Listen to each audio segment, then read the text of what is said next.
What's up? Mamayang gabi na ang bakbakan namin ni Bubbles at ni Tanggol sa Batang Quiapo. Panoorin. Sa baba mo na. Tanda! 1,000! Tarantado ka! Tanggol, tulong! So yun na nga, lumipad na nga si Tanggol. Pabagsak sa aming dalawa ni Beto. Ayan, sabay sapol sa bukara. Sabay palo kay Beto. Kawawang kawawa si Beto rito. Bugbog sarado. Ito po yung actual na paglipad ni Tanggol na ginampanan ni Direk Fred, yung veteranong stunt double ni Coco Martin. Ayan guys, papasilip ko sa inyo yung mga behind the scene namin ni Bubbles.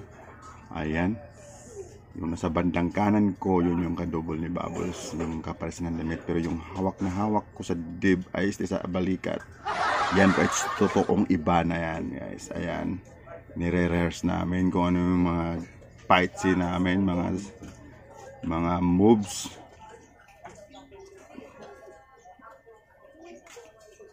So yan nga, nakaharang atong dalawang to.